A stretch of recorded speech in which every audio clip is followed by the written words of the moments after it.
So, Richard, you mentioned that there was actually an accident that happened. Can you share with us a little bit about that and how you handled that?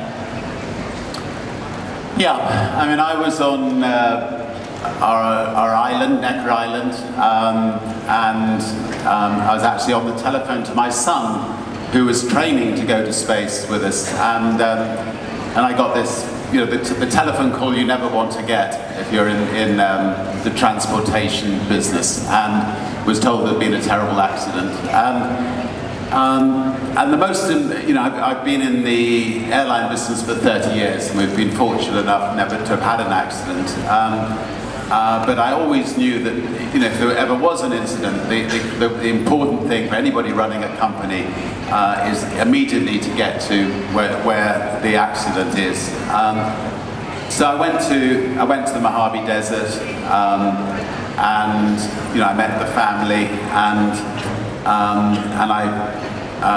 and we were lucky because quite quickly we realized that it wasn't a technical fault, and so the 400 staff who worked for Virgin Galactic, who were obviously worried that it might have been something they'd done, maybe something to do with the rockets or something to do with the spaceship. They knew that it wasn't anything to do with them. And so I spoke with them, we had the biggest hug, everybody got together, and they all got back to work the next day, and they've been working extremely hard day and night to get the program back on track. And so, I think when you're trying to push the boundaries, it's not without its risks. You have to accept that there are risks. That's what test pilots are there for. They know the risks they're taking. And there will be brave test pilots who will take our new spaceship and start testing it from January. And obviously, hopefully, it'll go without problem. By the end of next year, I'll be going up into space, and my children too, and then I, hope we'll start a whole new era of space travel.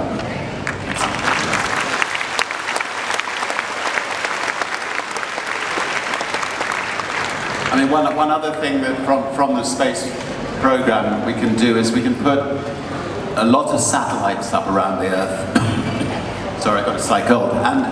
And so that we can reach, there's about 3 billion people who don't have internet access or Wi-Fi access. And if you don't have internet access or Wi-Fi access, it's difficult, right in the rural areas, to compete with people in cities. And so we are soon going to be able to connect all the unconnected people in the world, which will be, a very exciting part of the program.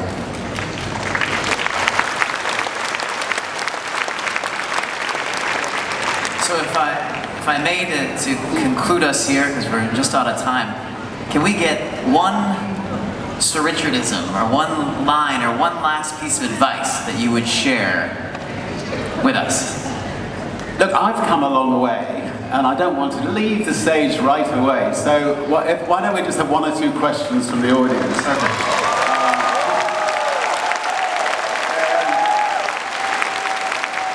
Right, do we have a microphone? We could just have a couple of...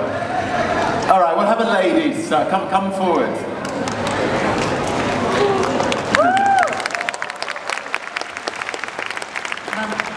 Xin chào ông, chúng tôi rất là mong chờ ông mấy tháng nay rồi, và tôi là hàng ngày 30 ngày nay ngày nào cũng cứ đưa những hình ảnh của ông lên Facebook, và bây giờ gặp ông thì rất hồi hộp, rất mong ông mỗi một năm sẽ về Việt Nam khoảng 3 lần, và có được không?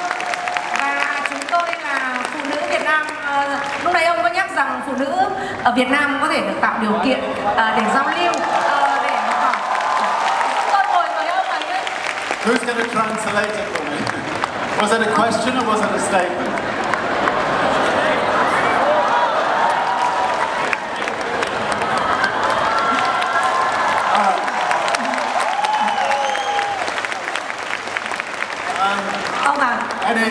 Any other questions? What's that? Mỗi năm chúng tôi mong ông đến Việt Nam 3 lần, và rất là yêu ông, nhìn những thước phim của ông giúp rất là nhiều người và tôi rất là ngưỡng mộ ông. Ông có sẵn sàng nhận lời mời này về Việt Nam 3 lần không ạ? Anyway, I'd love to come to Vietnam 3 times. Ở bạn máy quay kìa. Any other questions? Có câu hỏi nào khác không ạ? Có câu hỏi dạ vâng. Lúc nãy ông nói rằng là phụ nữ Việt Nam có thể được giúp đỡ. Does anybody speak English? Because I'm having Ở đây có anh nói tiếng Anh rất giỏi. Vâng, thưa ông.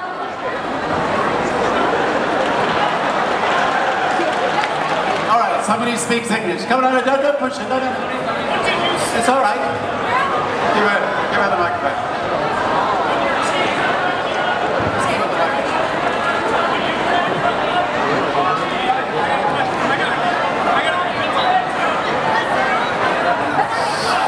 All right.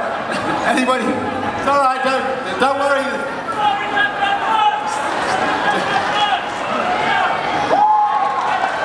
Okay. I think we're failing on the questions. Any English question that can tell us that?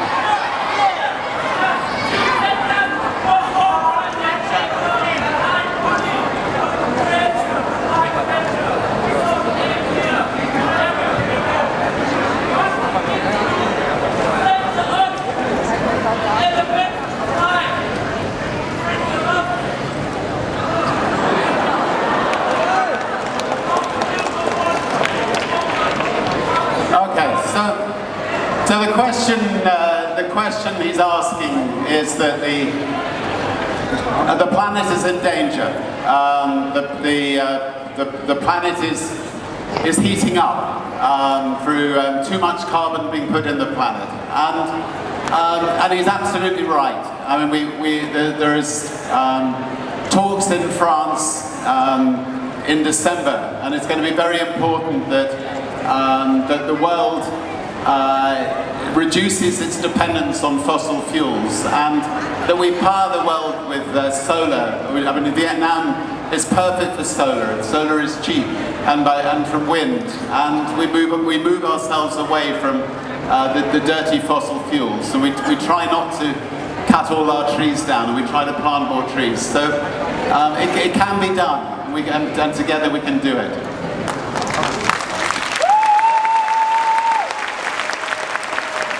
I'm not sure this is going to work, but all right, try once again. No, that's all right. The security people, you've got to let them ask a question. Come forward. Can you speak English? Okay, don't push them away. Don't push them away. It's all right. All right. Just ask. How can you? All right. Anyway, look, thank you. I think we're failing in the questions here. Right, one more here, one here. If we have that unique, earth-changing product, unique and from Vietnam, how can we talk to you about it? Is there a channel to talk to you? We're trying to do questions, but...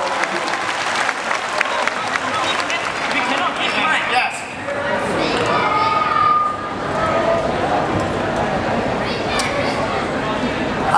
I think the question here is about failure and how you overcome failure. And it's a very important question, because most people who start businesses are going to fail the first time. And so it's very important that you learn from your failure and you pick yourself up and you start again. I mean, I failed on quite a few things I've done, and I will try very hard to avoid failure. But you know, the important thing is, if you do fail, pick yourself up, start again, put it behind you, and learn from it. I think I'm going to send my love and say thank you very much for coming. All right, ladies and gentlemen, please give Sir Richard Branson a huge hand. All right, Vietnam, come on, you know what to do. Put your hands together, show some love for Sir Richard Branson.